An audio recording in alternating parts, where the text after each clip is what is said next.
Good evening. Hello. Say hi. Hi, Mindy. Hi, Rosemary. It's good to see you. Hello, Carolyn. Grab a seat. Sit near the front. I want you to be able to hear. Oh, hello. Lots of familiar names.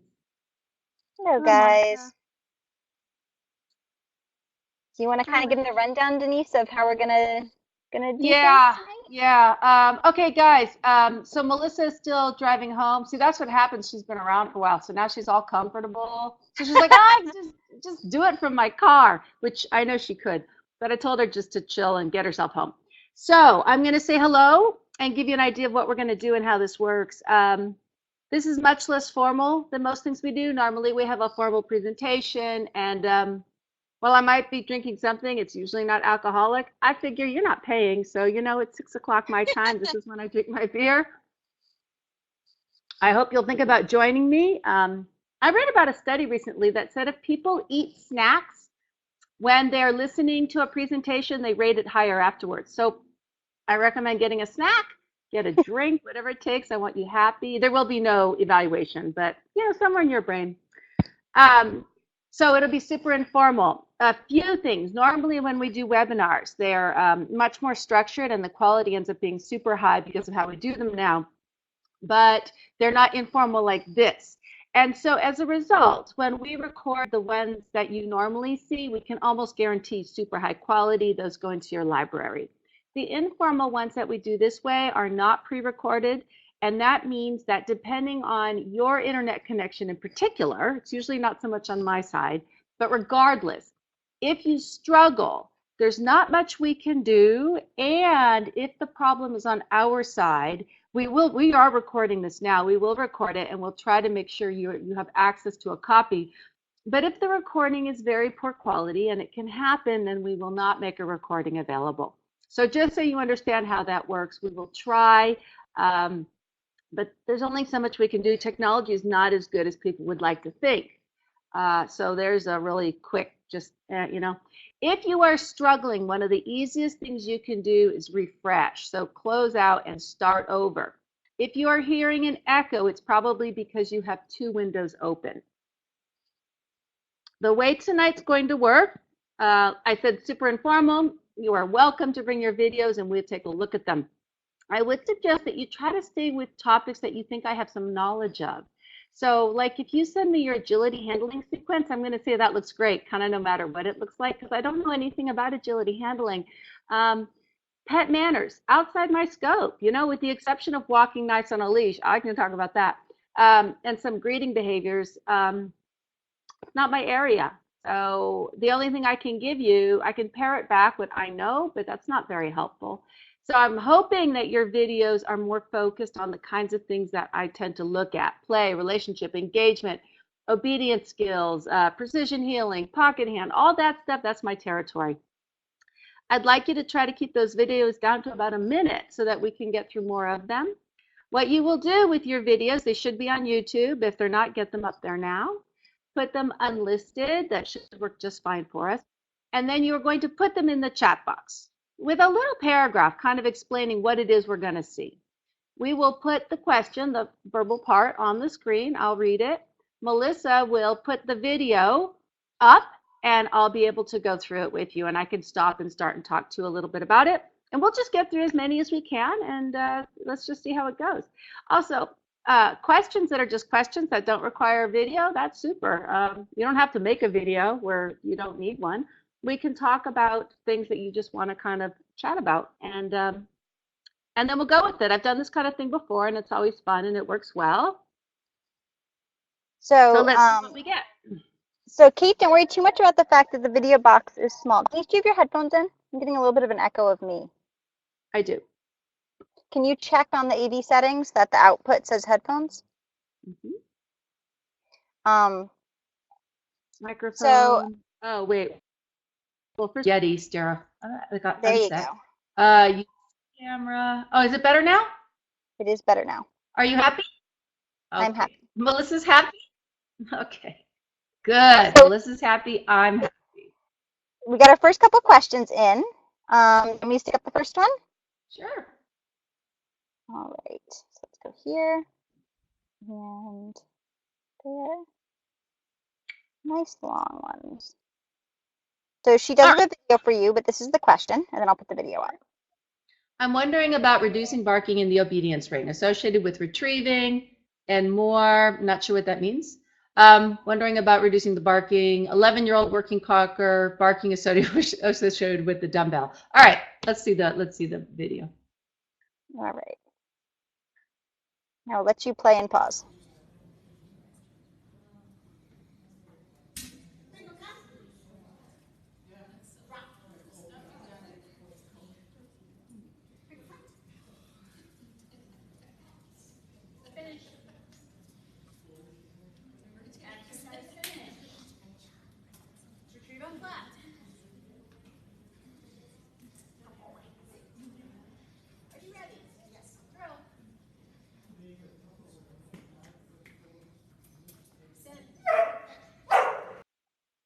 Right there, that's the first bark. I just want to note it's 33 seconds on the video.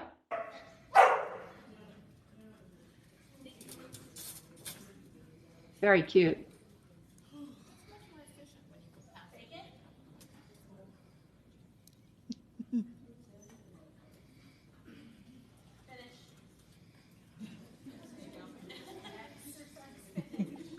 So I do have a couple of questions. You can start typing them. The first one is this a trial?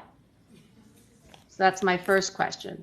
The second question, the video was on the dumbbell when the dog was sent, so I don't know when the bark took place. I'm going to see if right here I get a better sense of when it actually happens. That's what I want to know.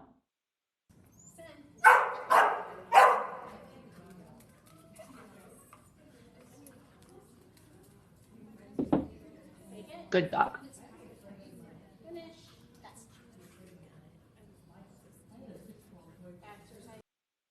Well, there's a lot of good news there. The dog loves the game, loves the retrieve. The reason I think that's great, because I think you're in a trial situation here. I asked that question. If this, so I need to know, does this only happen in, oh yeah, CDSP. So this is a competition. Does it only happen in a trial, or does it happen in training? If it happens in training, I would end the exercise. So as soon as that bark comes out, you go, bop, bop, bop, come on back, let's try that again. Stay, walk out, pick up the nebel, come back, throw it again. When you're practicing it, you want more success than failure. So the way you're going to get that is you're going to throw very short. If you only throw 10 feet, odds are much less that you're going to get barking, because that looks to me like happy barking, not stress barking, right? That's just enthusiasm. If it's enthusiasm, you can end the exercise and just restart. The challenge is that you also are in a trial situation, and trial situations, then you have to make some choices, like how important is it to you? This is not horrific, right? 1 or 2 barks is not going to kill you. It's not going to end the show. So then you have to choose. But for sure in training, I would just end the exercise the second the dog barks. The other thing I'd like to point out is I noticed you used a hand signal. That was a lot of movement with your body, and that adds to the dog's energy. So you might want to go to a verbal, something to think about. Or experiment a little bit. Try a verbal and then no signal. Try a signal, no verbal. You might have actually used both. I'm not 100% sure.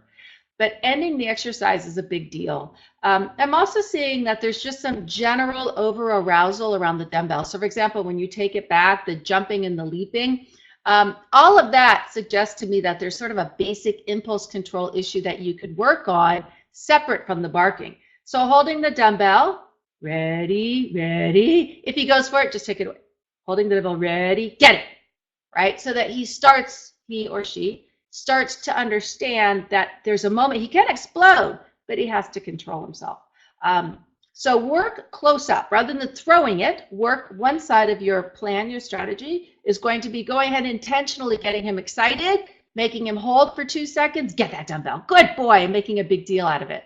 The second one is the sit in front, moving the dumbbell, holding it, get it, right? So that your dog starts to slow down, shut his mouth, and stare really hard, waiting for the release. Separate from that, I would work on placing it first, sending him, but the second you hear it bark, boop, boop, boop, come on back.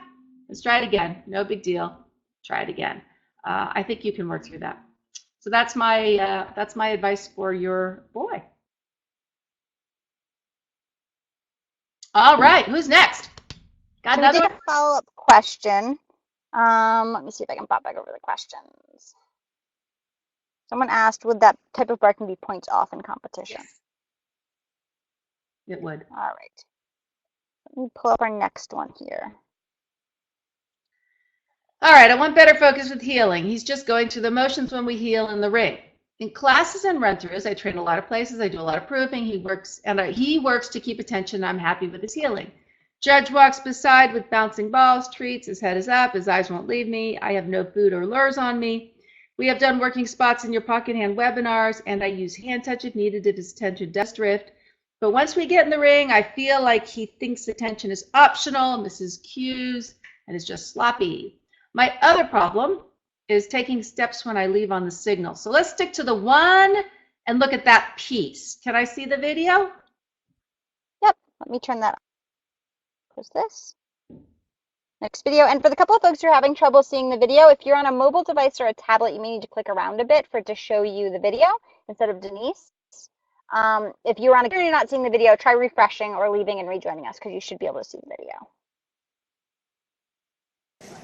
And I'll let you play it from there.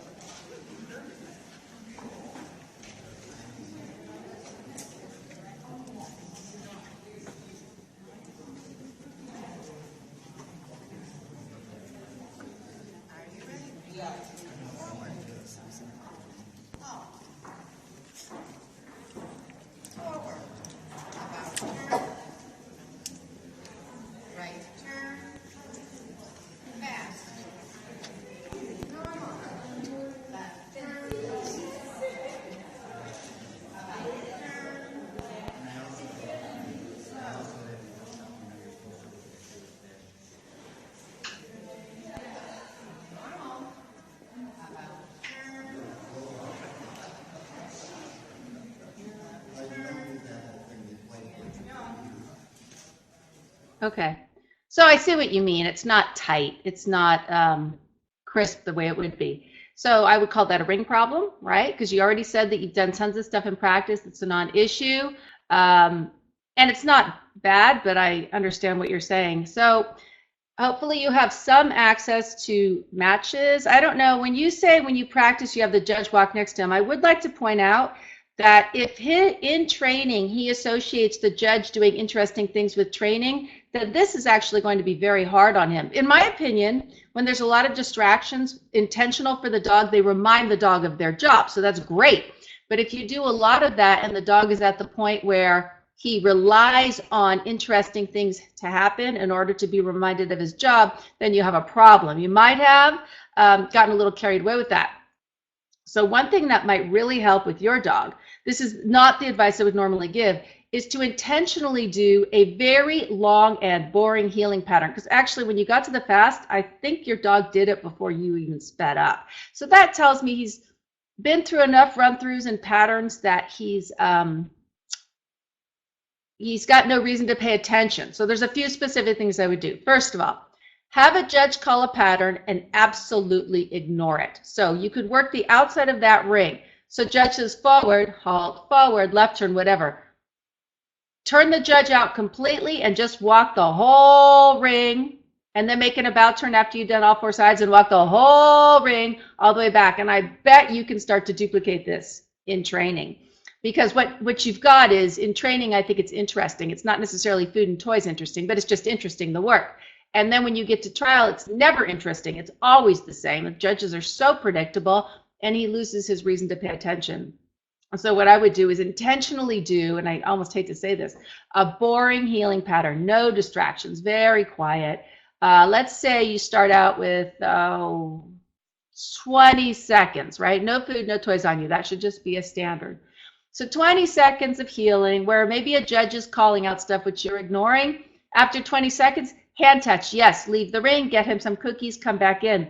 Work up to 90 seconds of unbelievably boring healing. Go outside, make it worth his while. So the distraction should now come from outside the ring. It's his food bowl, for example. Make sure before you go in the ring, he is aware that he's working for something really good. Go in the ring, make it really dull. So every time the food is really good outside the ring, the work in the ring should be quite dull. Have somebody run you through, ignore it completely, work up to longer stretches. Damn it. Sorry. You okay, Melissa? I'm sorry. That's all right. I hope it got worked out, whatever it was. So that's what I would do.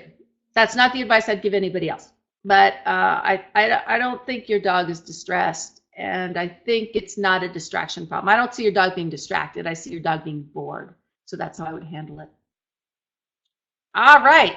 Anybody have any questions about this? Do you want to watch the rest of her video and answer her other half of her question? If we have time at the end, but I'd love to get through more people, and then we could always come back to it. Okay. Let's swap questions here for a second. Q&A. There we go. This is the next one. All right. Thank you for this opportunity. You are welcome. We are preparing for Team 2 with Mira, but we have one big obstacle. She has trouble with doing the full pivot when I don't move around her, especially when moving slowly. She tends to sit down too soon, moves too slow, or gets stuck, and ends the movement before me, and we cannot get over this bump.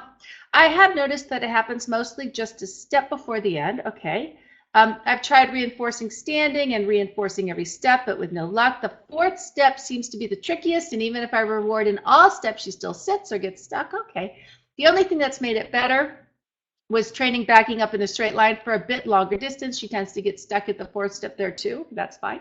In this video, you can see her pivoting on the disc and then doing the Team 2 pivots. Let's take a look.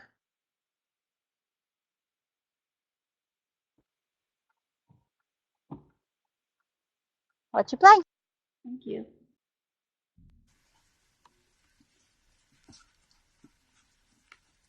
Slow down, by the way. I mean, that's not about your issue, but do slow down. That was beautiful, by the way.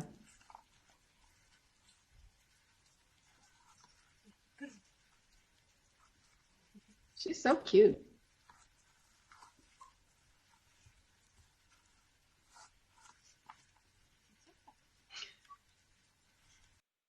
I'm going to rewind just a tiny bit.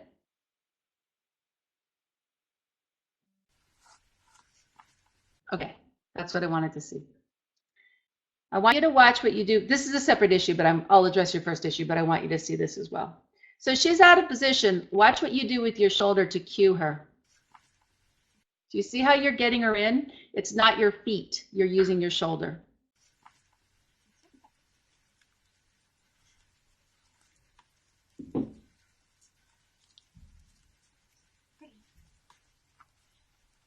That was nice. You kept your shoulder really nice.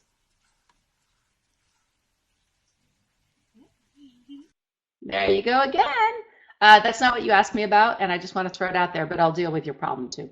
Okay, so the first thing is those full pivots are kind of hard on the dog. You are moving pretty fast. I want you to slow that down when you're on the disc, because I think when you're on the disc and you slow it down, you're going to start to see that sitting behavior. But because she's more fluent on the disc, she'll start to get what you want. The second thing I want you to do, rather than trying to do full pivots, which in my opinion are quite hard, I want you to pivot a quarter turn. So you'll be facing just off that, you know, a 90-degree turn, quarter turn. And then I want you to pull to the right. And then I want you to do a quarter turn, pull to the right, quarter turn, pull to the right. If you think about it, that's going to create a box. And when you end the box, you're going to be right back where you started. Okay, so it's sort of pull, pull. I hope this is making sense to you. This is visual. The reason is pivot, pivot, pivot's really quite hard. You already mentioned that going backwards helped you. So what we want to do is give her a little variation, because the problem with a pivot is there's always a stop at the end of the pivot. And she associates stopping with sitting, and it doesn't really matter. She's also falling behind on the pivot. So the further you go out of position, the more confused she gets. That's because you're working so quickly too. So it's going to be pivot on a spot. Be very careful not to walk around her. As a matter of fact, you could put some tape or a mark on the ground to keep you on one spot. Make sure your feet cover that. Quarter turn, pull right. Now you're going to be off your mark. Quarter turn, pull right. Now you're going to be off your mark in two directions. Quarter turn, pull right. Now you're going to be off your mark straight ahead. Quarter turn, pull right. Now you'll be back on your mark. If you do that, she's going to get better. That's going to make her more fluent. Give that a shot, and then let me know how that goes for you. And then watch that shoulder. So if she does end up out of position, rather than tweaking your shoulder back to get her in, I want you to walk one step backwards or one step sideways. Be super careful about what's going on up here. All right, excellent. Let me see who's next.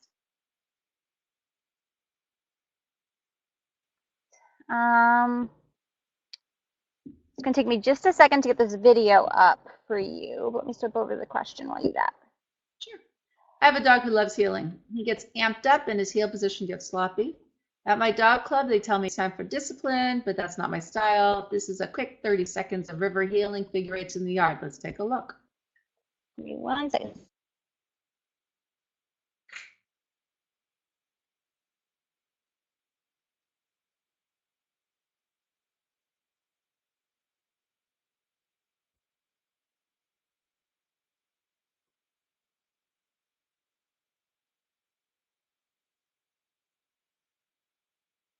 By the way, guys, if you have verbal questions, you can ask them. You don't have to have a video. We can chat. Oh man, you're all over the place. British Columbia, Ontario, Canada. But will we remember the webinar without snacks? I don't know. I'm worried. I hope you're snacking. Beaverton, Oregon.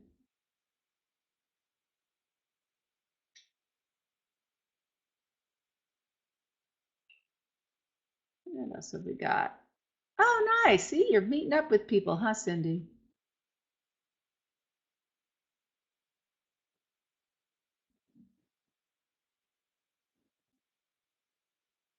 While she gets that up, I'm going to answer a verbal question I see here. It says, sorry, I wasn't able to get a video clip, but my question is engagement. Any advice or help with a very soft and sensitive dog who does not push to work, wants to and is happy to work, but does not push? Tried at silver, was holding out for gold to resolve this. Una. Well, I guess what I would ask is, are you sure you need it? If you feel good about what you're getting, especially stage 2. Stage 2 is pretty critical, right? Does your dog turn and look at you? Are the ears up? That's important to me. I need to see some kind of tension in the body. Ears up, is the tail wagging? When you move, does she come in quickly and stay engaged for at least, whatever, 10, 15, 20 seconds to work, not to play? Then you may not have to have it. You may be able to just skip it. I really do like teaching tricks like bouncing, because bouncing is energy, or spinning. And you can always, when she looks at with you energy, just back it up by cueing a trick. So for example, let's say you're going to cue spin. That's a good one. So she looks at you, stage 2. She wags her tail. Good girl. Her ears come up. Excellent. Spin. She spins. That's good. Give her a cookie. Spin. Do like 3 or 4 in a row. You're so smart. Stop and look at her. Wait for her to spin on her own without being cued. Reward that. Release her. Start over. This time, not this time. Do that for a little while. Now when she comes over and looks at you and you smile at her, don't say spin right away. See what happens. I bet she offers it. You did it. Reinforce that. Pick tricks that require energy. I love bouncing up and down in front of me, but that can be harder on a softer dog. I think spin is a little easier for most dogs. I would suggest just actively teaching her some tricks, right? Weave through your legs, spin in a circle in front of you, bounce up and down, wave, anything that has to use energy, physical energy. And then just go into work and don't sweat it that she doesn't look like some of the other dogs. You don't have to make it worry. Do you got a video for me, or should I grab another question? All right, I am back. Okay. I do. I have a video for you. Sorry, my the video links aren't letting me just copy them from the chat box. I have to manually type them in and then get them to come up. Got it. So they're being difficult. No worries. And so I think this is the right video. So I'm going to let you go ahead and play. Sure. Let's see what we got. Oh, cutie. That's a cute dog.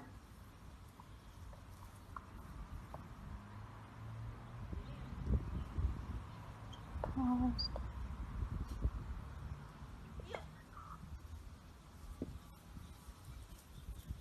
Oh, he's a good boy. Look how hard he's working for you.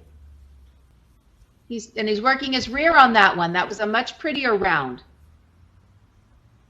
Much better. Okay. You don't have an over-the-top enthusiasm problem. He just has a skills problem.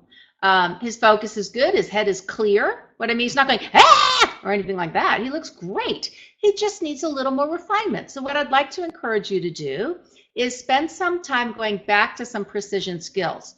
1 step sideways, in, good boy, reinforce, 1 step backwards, good boy, 90-degree pivot. Warm up with a few seconds of that. If you have either one of my workshops, precision healing workshops, start over at the beginning, not because you need it, but because what it will do, if you work through that for a couple of minutes before you do those, what you just did, that figure 8, it's going to be way better. I think you missed a few steps. So for example, when you come into a halt, he's not really sure how to do that. And in fairness, I didn't teach that in the workshop, but it tends to come naturally from dogs who follow your hand, and you're using your hand. So that makes me think you do have this material. I think you just want to go back, warm up with precision. Dogs like this, you always warm up because he's got a wonderful attitude. He's right there. He's all bright. Spend a minute just doing pivots and backwards. Don't go anywhere, right? And then try your healing. And I bet you have a beautiful figure 8. Yeah, you did it. Reinforce that. Now another minute, just doodling, tight doodling, you know, all those little bits. Reinforce, do a figure 8. You did it, right? So I just think you got a skill issue. You don't have a dog problem at all. Your dog is fine. His dog is not over the top. Your dog is super nice, clear-headed, good dog. And you've got skills, because I see what I call moments of brilliance, which tell me, like I saw as you went around that insight cone, I saw your dog work his rear once. So what that tells me is he knows how to do it. You've taught it. You just haven't taught the full thing. You've taught pieces. So he needs to be reminded, and then you can do that.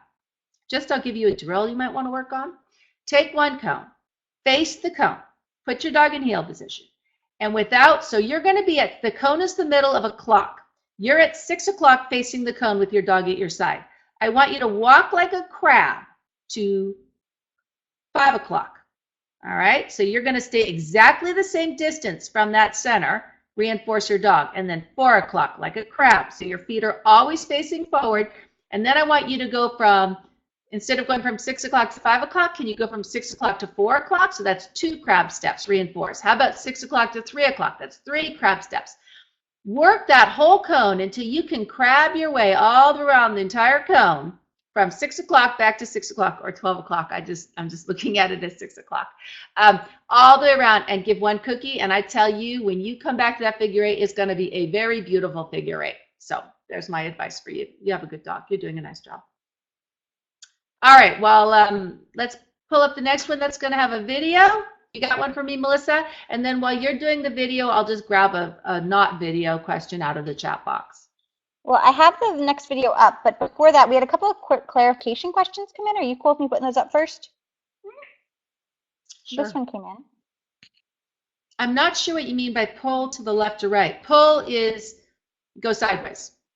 So if there were a line drawn in front of your toes and your toes were on the line and your dog's toes were also on the line, if you pulled sideways, your toes remain on the line as you moved to the right. I'm trying to think if I have another word for that. Do you have my materials from the workshops? That will help you a lot. It's basically just going sideways, but not going forward at the same time, sideways. So this is a more general question, but since it's related to those videos, I figured I'd throw that up before I put the next video up. This is a question for anyone, because I know nothing. Let's not open that up. I don't think I really want a whole bunch of people answering the question.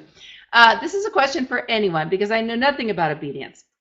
Are these things people are concerned about, something they lose points for, or just something they wish would look or sound? In the case of barking, it depends on the issue. In the case of barking, it would lose points. So it just depends on which thing you're looking at. The dog that was sort of drifting and healing, that would lose points. The dog you just saw in the figure 8, that would also lose points. And then I'm not sure if you answered this while I was figuring stuff out before. I did. I got that one. Then we'll go to the next one. Sure. I have been struggling with scent discrimination. I welcome feedback on my timing or anything else. This is our first time with Leather, and he actually does better than ever. Well, that's great. I'm glad I was able to help. Let's take a look.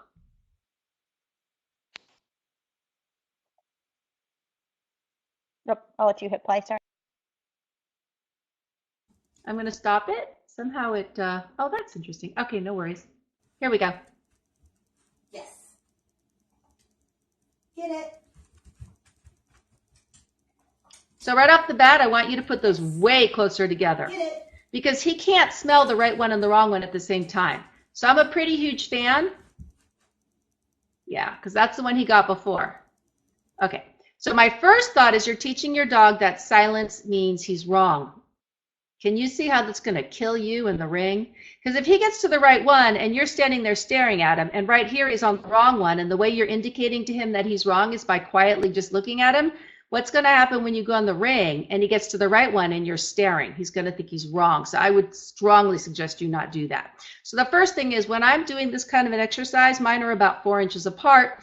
That allows the dog to literally smell them multiples at the same time and narrow in on the one that is getting reinforced. I want to see his nose go over the top of it. Your dog isn't really putting his nose on it, which I wonder about here. I would start with that first. So just with one very well-scented article, you want to make sure his nose is coming all the way down on the thing so that he may be getting scent. At the very least, if his nose comes down on the, and then, okay, so you've got that. If you put one down, he comes down, his nose stays down nice and hard. Now you put two side by side, 4 inches apart. The first time, if his nose comes in really hard down on one of them, let's say it's the wrong one, he can smell the right one while he's on the wrong one. So he might get a little frustrated with you, and eventually he'll go to the other one. Now click and reinforce that. So at that stage, I'm okay with waiting a few seconds, but you already have 4 here, and they're so far apart that he can't smell the one when he's on top of the other. Let's continue. Well, get it. Yes. So my question now is, do you really think he smelled that one? I mean, maybe he did, but to me, it just looked like he walked over the top of it. And it's going to be a lot harder for him to figure out what's happening there. Yes. I like that you fed him the cheese on top of it because he has a much better chance then of smelling it and going, oh, yeah, I see how this one's different. Yes. Oh, I love how he indicated that wrong one. That's the kind of indication I would hold out for on the right one. But now if we back up and look at where your timing is as he heads for the right one, I'm not so convinced he's sniffing. Yes. Did you see that? So at that point is where you're clicking. You want to see what he showed you over the wrong one. Yes. Now I like that because now, okay, now we're getting what I want to see. Yes. That looks really good. He's right on top of it.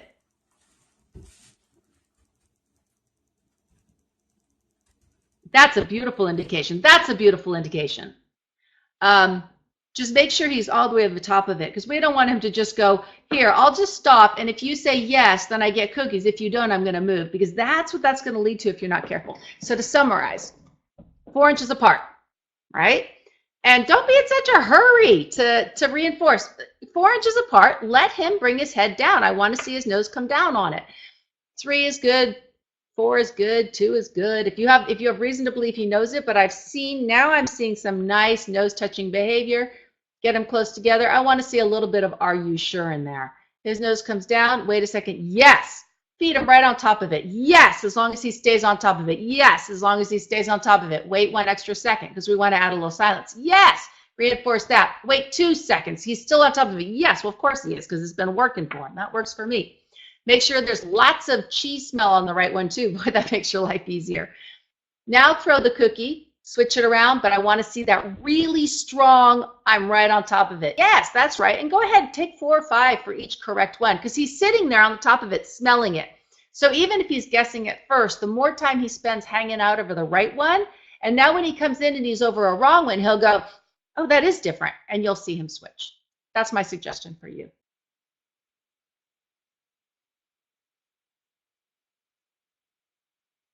All right, while that video gets switched out, I'm going to handle one I see here that says no video. So I can throw it up for you. I've got that prepped. If you Okay. give me half a second. Oops. To the top of my list, and I'm scrolled down too far. There it is. Go for it. All right, I have a rear hind leg amputee who is having issues with back up. Take a few steps backwards. This was a solid behavior previously, but I have no idea how to break this down. She simply sits and scoots back. I mean, I don't know enough about the mechanics of a dog that's lost a rear leg, but what I would say is instead of shaping it, lure it. So take the cookie, Put the cookie in line with the dog's nose and then try to touch the dog's nose to their collar. That almost always backs them up, because if you think about it, that's weird, right? You get one hop back, click and reward that. Same thing. Cookie to the collar. When he tries to get the cookie and he backs up one step, click and reward that. Get warmed up like that. Now, when your dog can, with the cookie to the collar, back up a few feet, the distance you want, start over again. Now shape it. So wait, open hand if you want. You can always do it with a lure but no cookie first. Bring your hand down towards the collar. He hops back a couple steps, click and reinforce that. Now get your hands out of the picture. Stop, wait, look at your dog. You could add a cue when you're doing the hand reversing if you think that's going to help your dog, and see if that helps you. That's what I would probably start by trying. All right, so then we've got a loose leash walking question. Can you give a bit more detail on doing the circle loose leash walking with a dog that is reactive on leash? By reactive, well, I have the problem is I have a whole webinar on it, and that webinar is already ridiculously out of control because there's so much to tell you. So it's, a couple of hours. I'll fix it, but it's so many videos and all. So I don't know that I can give you much more detail. The kinds of things I'm going to tell you is barking and lunging is sort of a late indicator. So as soon as I see any upright pulling into the leash, I'm already circling to break that behavior. And circling backwards, like in a spiral, is really helpful if the situation is too close. If the dog is at enough of a distance, there's no safety issues, you can experiment with just staying in one spot, circling, circling, circling. I don't care if I have to circle 25 times. I'm not in any hurry. If it starts to wear the dog down till they realize this isn't working, change it. You did mention approaching dog. That is a very hard situation.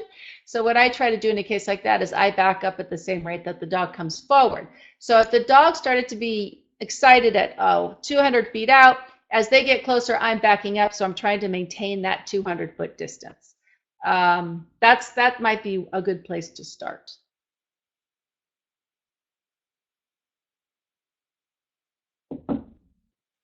We've got a couple more that are just questions. I'm going to pop those up. Sure. And then we'll do the next video. All right. In your experience and utility, when starting to teach articles, there is a method you prefer. I know it's dog dependent, but which to introduce? Around the clock, articles tied to a board, or method you like? I've done them all. I would probably start with the food in the tin.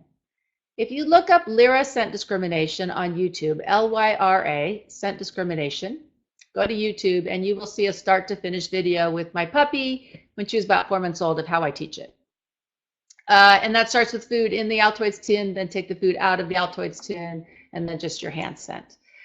I don't even care about getting the food scent off my hand completely, because when I go in the ring, there's a really good chance that there's food smell on my hand if it's a dog that I train with food. If I don't, then it would have been worked out a long time ago. But there may well be dog spit scent on my hand, and for such a long time that I don't even worry about it. But there's no food in the tin. That goes quickly. I have shaped it. I don't know that I have a preference. I think if you like shaping, start with a shaping method. If shaping is not your cup of tea or not your favorite thing, it is not how I would start Scent articles. It's not a good exercise to practice your shaping skills on. I think it's too temperamental. I think the food in the tin is the clearest and the cleanest for the vast majority of dogs. And that's what I would do just to start it out. Tying articles to the board, I would definitely recommend that if you have a dog that, so for example, I used to get a lot of field dogs that had they would retrieve the bumper. I can't remember the name of the exercise, but they basically grab bumpers out of a pile quickly, one after the other. Those dogs, they see a pile of dumbbells and they just collect them all, right? So with that case, tie them down to the board. Got no issues with that. I used to tie them to the board 30, 40 years ago. I stopped doing that. I've started doing everything else. And it occurred to me recently that tying articles to the board is actually quite smart, even now. And the reason is it doesn't allow the dog to be wrong. After the dog is trained, I wouldn't teach it that way. But after the dog is trained, if you practice a high percentage of time with the article tied to the board, the dog cannot bring you back the wrong article.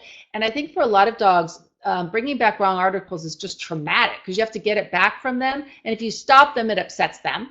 If you take it from them, there's confusion about was it right, was it wrong, if you let them finish the exercise. If you stop them when they're picking up, now they start getting unsure. It's just a mess. If wrong articles are tied down, the articles do the teaching. Does that make sense? Not me. I'm just standing there quietly no matter what. Now, having said that, I haven't tied an article down in forever, but I still think it's a great idea. I would go there. The other option is just tying the articles together in a big pile. So 9 are all tied together with fishing line or whatever. The 10th one is not. And the nice thing about that, when they're tied down like that, you can organize them in different ways. The problem with tying them to a board is it's harder to move the correct article to all the different options. So I would probably tie them together first. And then if the dog picks up the right one, they're going to know it because the entire pile comes up with them and they'll be like, that's not right. And I'm just like, what happened? And I go in and take it and I hand them the right one and no big deal. But if that doesn't make sense to your dog or it's not getting through, then I would tie them to the board until the dog was feeling confident, but I wouldn't teach it that way. I would teach it with the food in the tin. Hopefully I covered it. All right, so next one here is a video, and I have it ready. All right. Suggestions on keeping Fleur with me on the right hand turns. We just started playing around with left and right turns without a verbal. He has rally experience, but we want to move over to obedience. Other suggestion for our doodling would always be welcomed. Sure, let's take a look.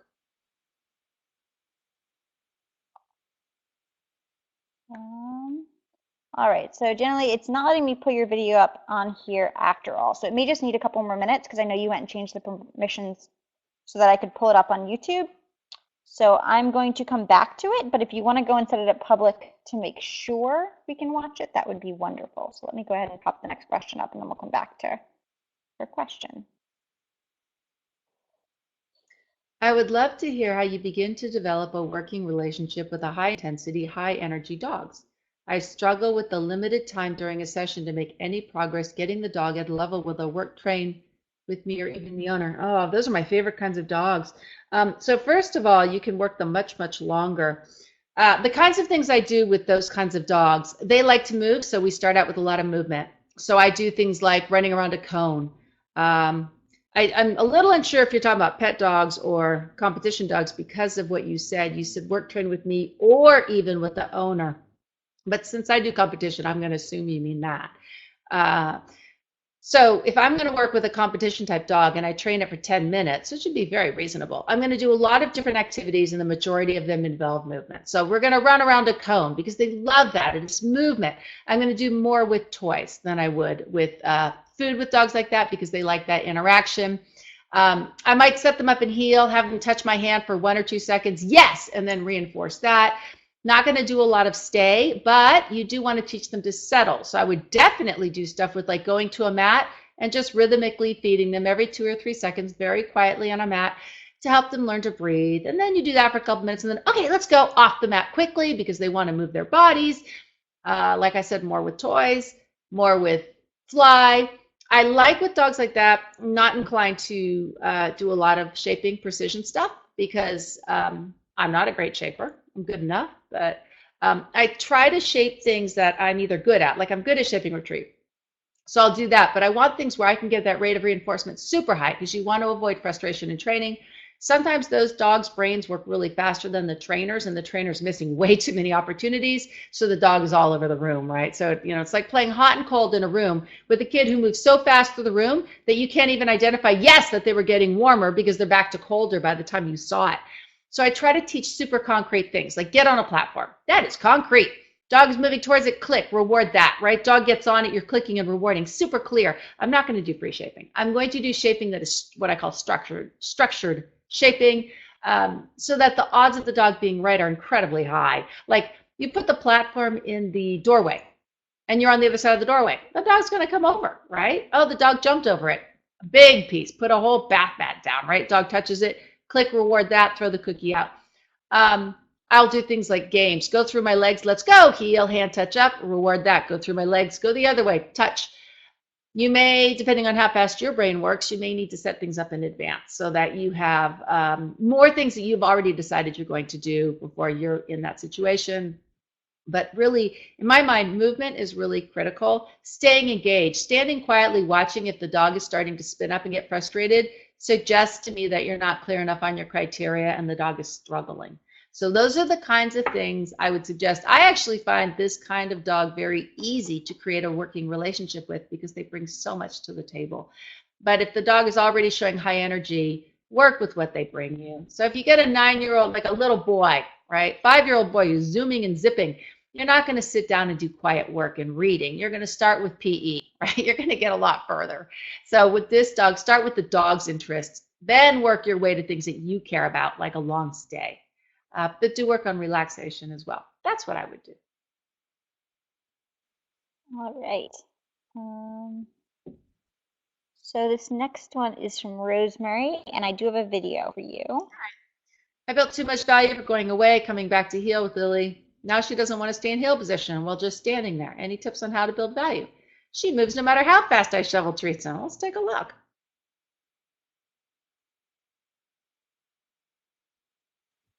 I'll let you play.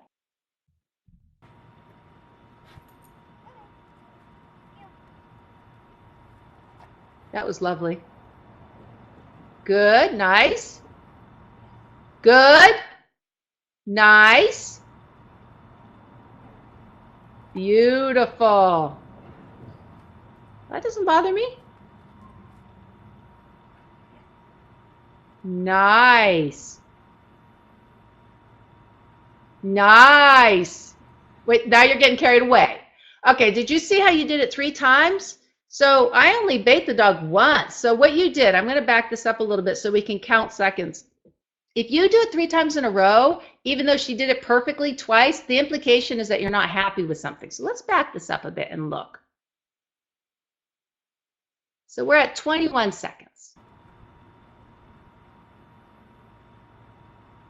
24 seconds. She's perfect. She's perfect. Beautiful. 27 seconds. She got rewarded. That one is really good. Let's wait.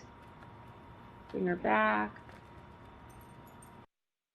Oh, I think now that I'm watching more carefully, I think what you're referring to is what happened at the very end. The one thing I am going to say is don't bait. So, I mean, bait once, she was perfect, reinforce, perfect. I think she's bored.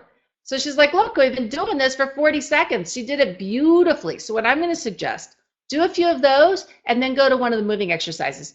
2 steps, hand touch up, cookie, cookie, throw. Let her drive back into position. 2 steps, hand touch up. She's just bored. She doesn't like to sit there doing that fussy stuff. That's fine. Don't make her. She did it. She knows how to do it. You can just proceed. Go to the pivot, right? She does a few of those. Good. Now get back to moving. Hand touch up. Make sure that hand touch is just where you want it in heel position. Reinforce that. Let her move. I think you just have a bored dog.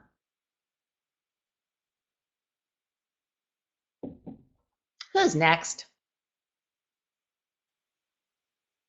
Back to questions. Sure. I have a question about loose leash walking and when the dog wants to lunge at someone. How can I get back into circle walking? Do I try circles similar to pocket healing tricks? Okay. So I'm going to make some assumptions, but I just want to clarify them. When you say the dog wants to lunge, I'm going to assume that person's far enough away that there's no real safety issue. Like this isn't really a serious thing, that the person's far away. So let's start there. How do I get back into circle walking? You just circle. If you walk on a circle and the dog's on a leash, the dog is coming on a circle with you. It's just physics, right? It's not a choice. If you circle, the dog is going to circle. If the dog is on their feet and lunging and moving and you're pulling from, remember, we want the dog to be on our side. If the dog is straight ahead, if the clip comes to the back of the dog's neck, you have no leverage. You must get to the side of the dog's neck and pull the dog around. So you may well have to shorten up the leash, bring the dog around, and get the dog circling with you. But you just do it. I wonder if, because you said circles similar to pocket healing tricks. You know, there's different ways people are using circle walking. Some people are using it with treats and combining it with coming into heel position. That's fine. Some people are using it with no treats. That's fine. The one thing I do want to say, if your dog is actively lunging, then I want you to step back and take a look at the bigger picture.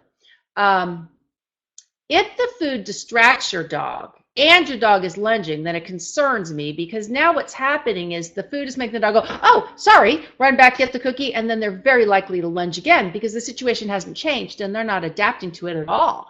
So I'm not inclined to reinforce at that point. I would much rather reinforce out of calm behavior. So you're walking. The dog sees somebody, let's say 50 feet away, because I really want to assume a very safe situation, or I have some concerns about your being there. At 50 feet away, your dog lunges forward and you say, bup, bup, bup, bup, and you bring your dog in a circle. Now, I'm also going to assume the person's not walking towards you, so it stays at 50 feet. You bring your dog in a circle, but you back up to 51 feet. Your dog kind of looks, but keeps coming around with you. Good. The dog kind of looks at 55 feet, comes around with you. Dog starts to calm down. Now you call the dog to heel position. Give the dog a cookie. I'm good with that. I'm not so good with the dog bouncing out, lunging, and coming back for a cookie. That strikes me as a pattern I don't think I'd like. Not just because I think there's a potential for behavior change, but more because I don't like that the food overwhelms the situation in front of the dog. I would much rather the dog calm down first and then get reinforced for doing correct, some kind of healing tricks or something like that. So Rosemary had a follow-up question for you, and I'm going to pop it up really quick. You remember she was working on healing. In other words, be more interesting than a box of rocks. Well, you know, you're doing fine. Dogs are individuals. Some dogs find it hugely entertaining to eat and do nothing. Other dogs do not find that entertaining, and if you don't do stuff, make it interesting, send them around a cone and back into position, then they're not going to play your games. So it's not that you did anything wrong. It's just that your dog's behavior suggests that eating isn't enough, that it needs to be more interesting. So you get to make the work more interesting.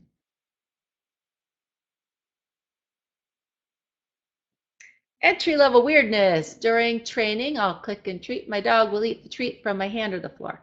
Then she pauses, head down for a few seconds. I'll try to get her attention, but we are clearly on her time. I wonder if she is uncertain about what to do next, or might notice scent traces of treats passed and wonder if there are more on the floor about to be tossed. This was probably the first time we tried healing with a pivot, so she may have just been uncertain about what to do next or deciding whether she wants to walk away. Okay, well, let's see what we have. That's complicated, Krista, because if you're showing me something for the first time, it's really hard for me to tease them apart, but let's see what we can see. Good girl. Ready? Feel. Yeah, right here. So right off the bat, I noticed she's a low energy dog here. Partly, I think that's because you're in a smaller space. So she doesn't move really fast, or at least she hasn't so far. So the fact that she takes the food, eats, chews, thinks about it, doesn't surprise me at all because it fits her demeanor. Like, even when she's moving, she's not moving very fast. I think she's savoring that morsel. So far, I'm going to say that does not indicate to me anything except a dog who takes her time. Yes. Okay, a lot of dogs drop their head to chew. That's neither here nor there. Up here. Just, okay. So, Yes. Yeah. Come on.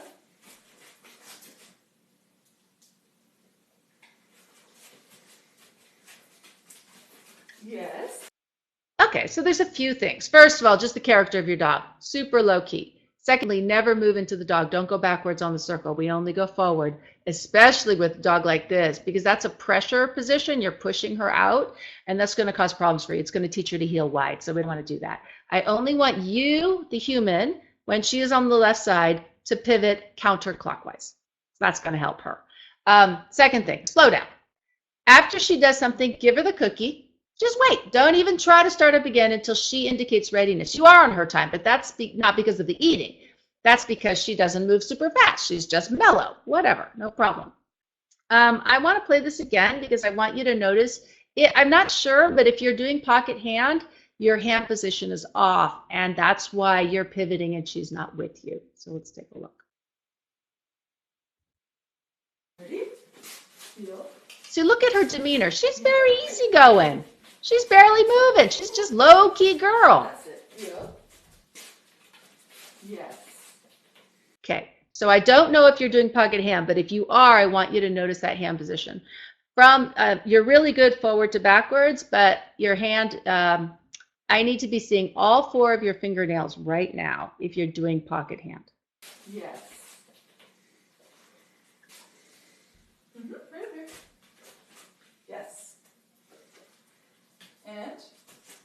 So just wait. Up here. Wait till she's done. Don't harass. Just wait. Yes. Yeah.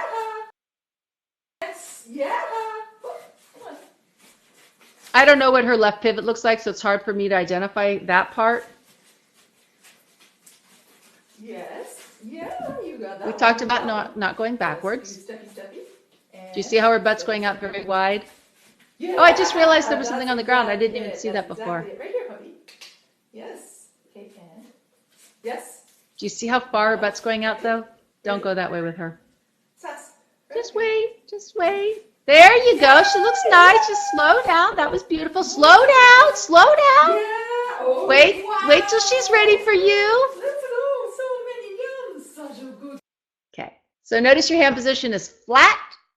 If you're trying to do backhand hand, your hand needs to be like this on the outside of her head, because then she must move her rear. Now, if you shaped it, that's kind of a different matter. It's a whole different thing. And then I would need to see other things, but I'm going to identify it as a backhand hand thing. You just need to slow down and recognize that your dog is offering an energy level of a 3 and you're up at a 7. So if she's at a 3, you go for a 4. Then on days when she's showing you a 4, I want you to go for a 5. But she's a little overwhelmed. So I think that's kind of what you're seeing there. All right, who's next? All right. This is a toy play question. Knowing nothing about play when I first got my dog, I played by chasing her because she loved it. We accumulated a few years of reinforcement history doing that. Now, whenever she gets a toy in her mouth, she wants to play keep away. I've done lots of trades for food, trades for the promise of food, treats off my body that we get together, switching toys on cue, and playing tug on leash or on a long line. She will happily shove the toy at me for food, but won't do it for toy play. I don't have video. Oh, I'd love to see that one. So what you might want to do, so you're saying she'll switch you for food. How about a hand touch? And I don't know if you started all the way over. I would actually, the first thing I would probably do is start over again with things like tiny tugs. So play, tug, let go quickly, like within 2 seconds. Sit down, call her, come on. If she comes back just 1 or 2 seconds, let go, and see if she can realize that that game, it's more fun. You might find that sitting on the floor or sitting in a chair helps because it changes the context. And it guarantees, because you're standing and facing her, and so her history with that is that you're going to chase. You can try that. And so for a week or two, if you sit in that chair, she might finally go, you mean the only game we're going to play is if I come to you for tug? Try that. Get the food out of the picture altogether just to see what that gives to you. You could try a second toy, but you said she won't do it for... She will happily shove the toy at me for food, but won't do it for toy play. I think you mean for the same toy. I'm not sure. If you haven't tried it for a second toy, you could also take a second toy out, see if she'll do that, play with that one. When she comes back, play, let it go, let her run off with it, pick up the other one, stay in your chair, play if she comes back. Mess around with those options and see what that does for you.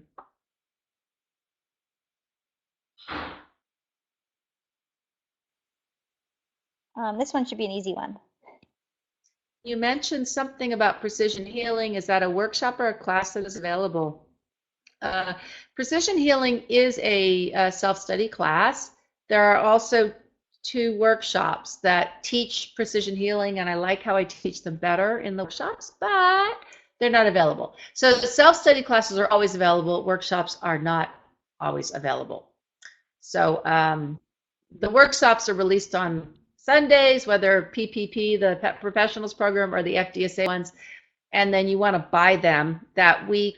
In some cases, you can buy them the whole month, so you can look. But I happen to know that the precision healing ones are not available. Although I guess there's a tiny, tiny chance that Terry forgot to take it out of prerequisites. So take a look. You might find precision healing in the prerequisite area. You shouldn't, but you just might now that I think about it. Okay, I think she took them down, but She did I take have it not double checked. I said I think so, but I haven't double checked.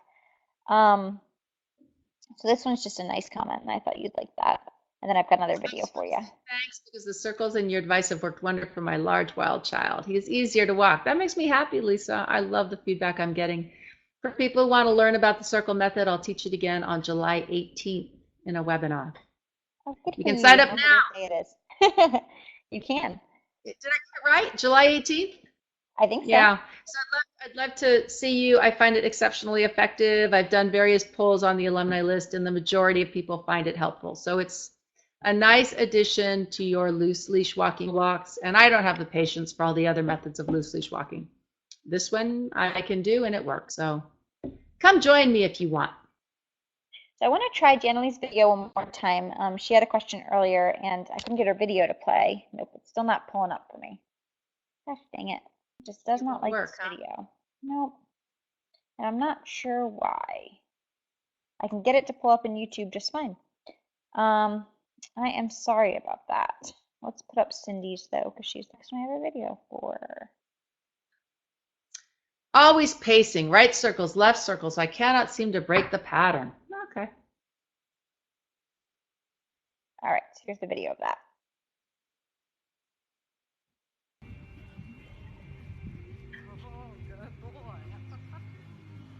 He's not pacing there. That's trotting. It's hard to tell because he's jumping so much that I can't really see. That's trotting. That's trotting. I can tell you how to stop pacing, but I can't see it. There he's pacing. All right. Okay, so here's the solution to pacing. What you do, anytime the dog paces, you pull away from the dog to the right. It's impossible for a dog to pace and go sideways at the same time. They just can't do it. So it'll break them out of it, and then you go forward again, and then if they start to pace, you break them out of it. Now, personally, I don't know how much energy I'd put into it if the dog was maintaining position. Because it's not scoreable. It's neither here nor there. I will tell you, though, that pulling sideways is incompatible with pacing. So if you care, every time you see it, you're going to pull sideways a couple steps, go forward, pull sideways a couple steps. And if you do a lot of that just as a drill, so left, pivot, right, pivot, pull sideways 3 steps forward, left, the more you make pacing bizarre, the less you tend to see pacing, because pacing is something dogs settle into. And he can't settle into it if you keep going backwards and sideways. So that's what you do. All right, now we've got a bunch without video. So I'm going to pop some of these up. Easy stream. Let's see if we get any more. But not that one. You already answered that one. I saw that one. That's a cute dog, by the way. Happy. I'm having issues with fronts, like many. I'm having an issue getting straight fronts, even with guides or against a wall. She will always sit crooked, even if she has to lean against the wall. So that tells me that she's always on one side.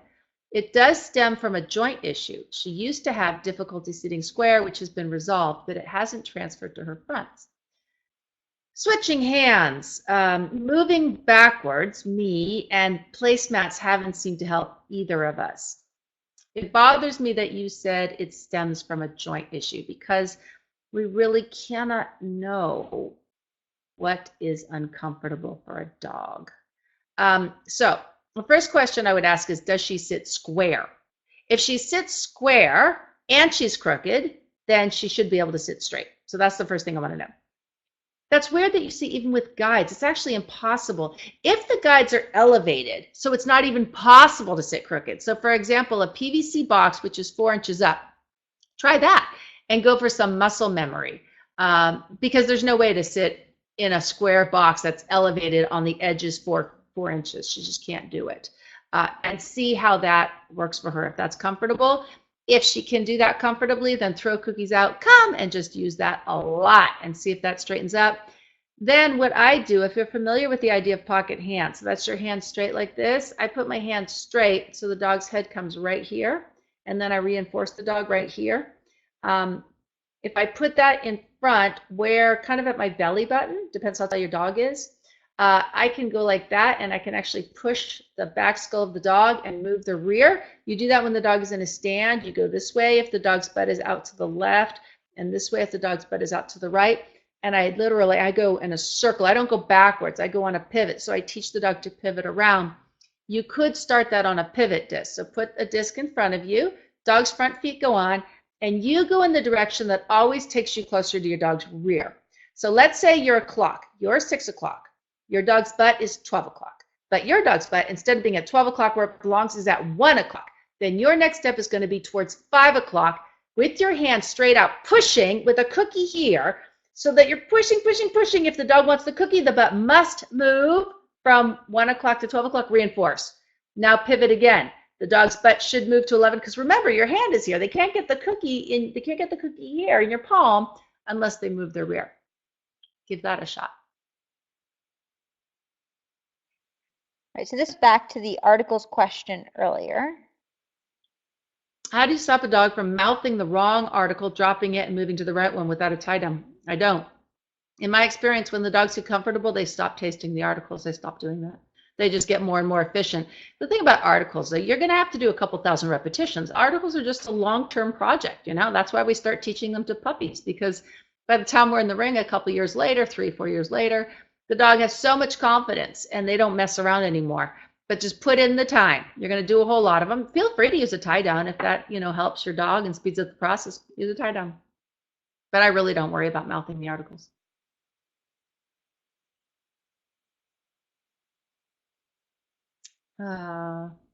If sending a high-strung working dog to a mat for a few seconds to relax will not take food, is there an alternative calming modality?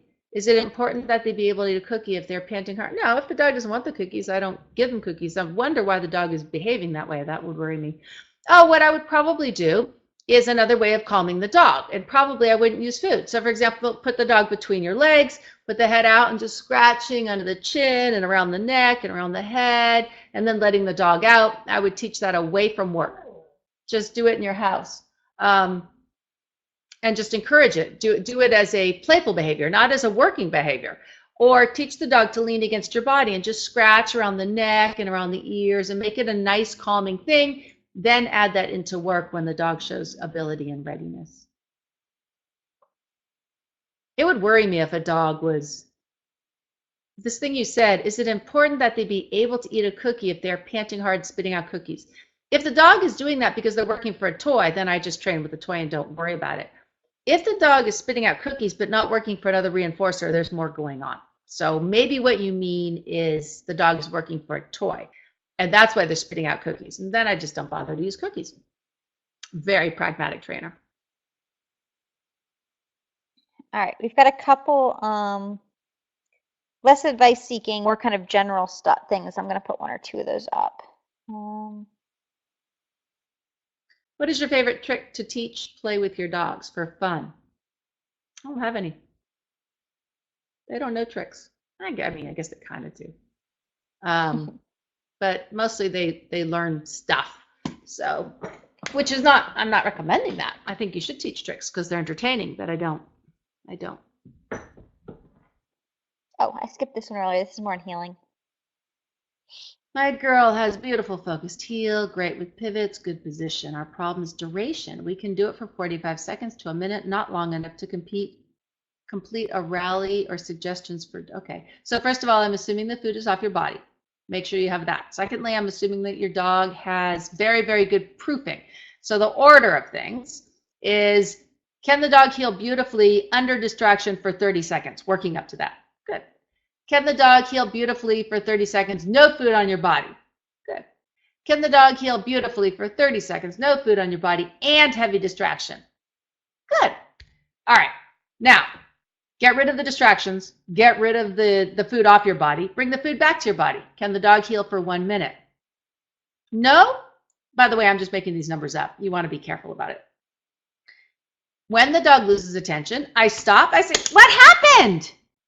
I'll bring the dog back to the food. If it's off my body, I'll show it to them and I'll say, let's try it again. And I'll try it again, but I won't go for 45 seconds. So let's say I got to 45 seconds and it's beautiful, but I want 1 minute. So at 50 seconds, and I was looking for 50. So my dog gets to 45 and then looks away, like look, not just glances. I mean, like you lose your dog. I would say, oh, what happened? I'd bring the dog out. I'd show them the cookies. And I said, do you want to try again, or the toy or whatever? I'd go back in. I'd go for 15 seconds because now you've actually done 60 seconds without reinforcer. Then I'd reinforce the dog. But you're just going to add in a consequence for losing attention. That's all. And your dog, if your dog can do 45 seconds and understands the proofing elements, understands distractions, understands toys off your body, that should be pretty reasonable. Assuming the dog has good energy, that's probably what I do. And make sure that whatever you're using to reinforce those super long stretches is worth the dog's while. Like one kibble is not worth the dog's while. So make sure the dog understands when you're going to work really hard. Here's a plate of something you really want. It is outside the ring sitting on your crate. Do you want that? You do want that. Super. Let's go work for it. Make sure also that your dog, when you say 45 seconds, I'm making some real assumptions here. I'm assuming that you are dead silent, that your dog can do it without any help from you, without any extra posturing. I'm assuming your dog can do it when there's distractions, and your dog can do it when it's dead quiet. I'm assuming your dog can do a straight line for 45 seconds, which is miserable, by the way. It's so boring. I'm also assuming your dog can do 45 seconds with 20 turns in that 45 seconds. So lay all that down first. If you've got all that, then it's time to say, all right, if you can't do 50 seconds, then I can't give you the reinforcer. And you might find that your dog changes dramatically. If your dog has a meltdown, then something tells me something else was missing. Or your dog just really lacks motivation for whatever is on offer. All right, so we've only got a couple more questions here that we haven't hit. They're a little less in your usual ballpark. Do you want to give them a shot anyway? What the hell? All right. How do you have a dog bark when someone comes to the door, but stop barking when give the command? So which is the issue? Can you get the dog to bark or to stop? Most dogs bark naturally when someone gets to the door. So I guess if you want the dog to bark, ring the doorbell, right? Get the dog to bark. So then maybe what your question is how do you get your dog to stop barking? So probably I would use food. So ring the doorbell, boo, boo, boo, boo, boo, good dog, and then say, okay, that'll do, and then just start giving your dog cookies, mostly because that'll stop him because of the eating. And then stop the cookies and ring the doorbell, woo, woo, woo, woo, woo. Now the doorbell becomes a cue to bark, and then feeding the dog becomes a cue to stop. I would try that. I'm having trouble with my personal motivation. I know me working third shift doesn't help, but when I do have time to train, I don't take advantage of it. As a result, I have 2 dogs with a high level of nose work and who are untrained. So Ellen, dog training is a hobby. If you're not having fun, then you should stop. I am absolutely dead serious about this. I do not do things anymore that I don't want to do. So maybe what you need is a break. If you're not looking forward to training, okay, there's 2 parts to this. One is, do you look forward to training? But let's say you don't look forward to training, but after you train your dog, you're all excited and you feel good about it. In that case, I would push through, right? Just get a little schedule going. But it sounds like you're not having fun with it. If you're not having fun with it, then maybe it's time to take a break, you know? You shouldn't do things that aren't fun for you. So that is something I would stop and take a look at. Why are you doing it? Why do you train? Why do you go to dog shows? What do you get out of these things, right? And if you're at the point where you're saying nothing, you know, when my dogs finish their competition, whatever's like their CD or their CDX or whatever title I'm trying to get, I do not return to the ring. I do not return to that level. Even after I get my obedience championships, I'm not a competitor. I'm not interested in it. The day we finish is the last day we step in the ring. That's just me. But I don't force the matter. And I do not continue to train those behaviors because if I don't have a goal dangling out there, then I don't continue forward with them. So I might do other things with the dogs. That's different. I'll find other things to do, but I don't do things I don't enjoy. So I don't know, maybe something in there gives you something to think about and helps you out a little bit. All right, 2 more here. I've used contra freeloading the last 2.5 years for my dog and seem to have come to a stall. She no longer seems interested in working, I assume because food and treats are always available. Do you think a training break would be worthwhile? I plan to do food at meal times and no training in hopes that she sees the value and the rewards again. How long of a break should be enough? I don't know, because that's not something I've really done. That's the kind of thing I'd want to see. I don't know why she's not interested in working. My dogs never work for their meals, never. They only work for treats. I'm not sure what you mean by food and treats are always available. So I'm not sure what that means. Because you mentioned contra freeloading, I think what you're saying is the dog can have them for free, because that's my understanding here. or work from, but I've never heard of treats being available for free. I've heard of food being available for free and then training for the dog's food. I'd also kind of be looking at things like, well, what are your goals? Where are you going? Why are you training? What are you trying to accomplish?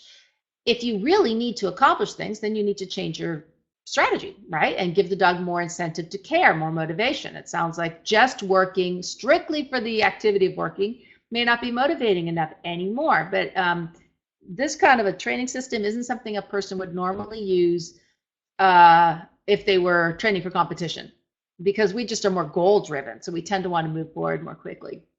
So my guess is that you're not training for competition, you're just training for fun. So now I guess it's time to ask yourself, well, what happens if? Just try different things. What happens if I train for a toy? What happens if I give my dog meals regularly and then we only train for treats? What happens if I use some treats? So have some fun with it because you're already going outside the box. So go further and start to experiment and see what happens. Give it a shot. We did have somebody ask what contra freeloading is, and I don't know, Denise. Do you actually know what that is? Yeah, it's, the idea that a dog will prefer, or an animal would prefer to work for meals than eat them for free because they get to use their brain. So if a rat has a choice between free feeding or running through a maze to get the reinforcer, they would prefer to run through the maze. So it's not unusual. The idea is that we're basically examining the fact that dogs enjoy the activity of puzzling. I call it puzzling. That's my very non-scientific word that I like very much. Dogs enjoy the activity of working, thinking, using their brain, and earning their cookies. That's why a lot of people use feeding toys instead of just giving their dog a bowl of food, because it allows the dog to try to figure stuff out, puzzle out what they're doing. And so you can train dogs to work for things even though they have free access. The best example I could give from my own training is not unusual for me to have a toy down or a dumbbell, and I will ask Burrito, what do you want? If he gives me the dumbbell, I say, you did it, and I get the toy and play with it. So that's his reinforcer, even though he could have just picked it out. Now that's not quite contra freeloading, because if he does bring up the toy, I might play with it, but I'm probably more enthusiastic. I bring more to the table if he does the dumbbell instead. But they do know that dogs do, or some animals, under some circumstances, would rather work. Should be obvious that that's only the case when the dog is not starving. If the dog is hungry, it won't matter. Then they're going to go for the food. So the animal can't be super hungry, and it's not going to work very well if you're not a good trainer. You better be a good trainer, like high rate of reinforcement, doing it right. Or the dog's going to be like, forget this, because as soon as frustration enters the picture, the dog's going to walk away. All right, here's another one. My question disappeared. The short version, 10-month-old soft dog. How much better with patience and gentleness and no pressure on trainer. What else? What do you do? I don't know what it means exactly by a soft dog. If you just mean that you have to be, that's a hard one. Because I don't know what soft is. Like my dogs are super soft, but they're working bred. They're very sensitive. They like to get it right, and they try really hard to be right. But yeah, so no pressure. But the one thing you're missing from your list is the work interesting, because way too many trainers who I love dearly, they don't bring a lot to the table. The dog works for food and there's no personality there. And I think some dogs really need some personality. And this is fun. This is something we're doing together. This is exciting, which does not mean overwhelming your dog. It just means getting involved and being a part of the picture and being decisive with what you're doing. I'm not convinced that shaping is your best route if you're actually trying to get something done. If you're shaping because you are very good at shaping and you do it well and it builds confidence, that's super. But this is not a dog to practice shaping on. If it's not your strength, then learn, all right? So kind of mess around and see what your dog seems to do best with. She gave us a little bit more info.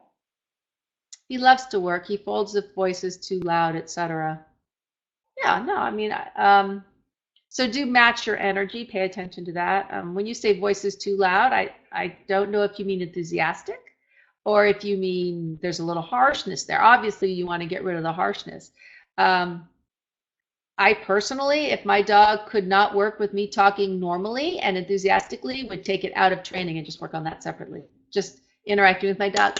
How are you? Like when you come home from an absence or whatever, I would intentionally be a little louder than normal and a little more physical, not physical rough, but hands-on, and I'm going to get you, and a little more playful so the dog tolerates that a little bit better.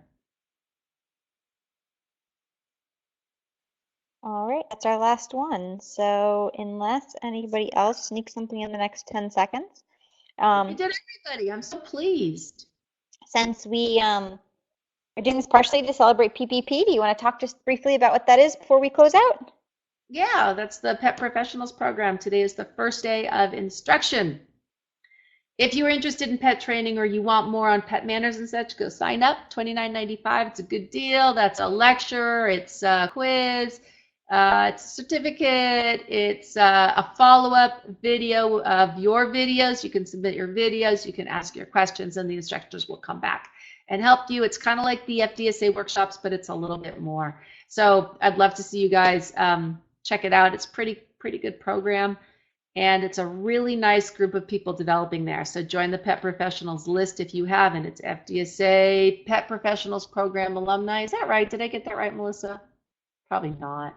I think that's it. FDSA Pet Professionals alumni. You must be in the alumni list Yeah. through FDSA, or you must buy a class, and then you're eligible for all these groups. For those of you, if there are people here who are not on the alumni list, it is the nicest group on Facebook. People are very well behaved, and I have a good time with each other. So it's a great place to be. The PPP program is turning out the same way. The team program, FDSA, fencing team players, super nice group, super nice people. Would love to have you. It's a good place to hang out. So if you have any questions about that, you can ask me afterwards. But we're pretty excited about how it's turning out. So we would love to have more people, and ask questions if you have them. You don't have to ask here, but I think hopefully this quality, the recording was good enough, and we'll be able to upload it somewhere. Yeah, we'll get it up, probably on the blog, the FTSA blog, right. will be where it winds up. All right. All right, everyone. Thank you so much for joining us. I'm seeing lots of thank yous and things. Somebody said, do you have to join PPP or can anyone sign up for a workshop? Anybody can sign up for a workshop. Anybody can sign up for anything. It's just that if you want to join the alumni list on Facebook, you would need to be an alumni. Yes. All right, I don't see anything else here. So we'll go ahead and call it. Thank you guys for joining us. It was kind of an impromptu decision to do this yesterday. We decided that we wanted to do this, and I think it came out great for lots of people joined us, and it was good. Yeah. Yeah. All right, guys, have a great listening, and we'll get this up as soon as we can. Thank you for joining me. Goodbye.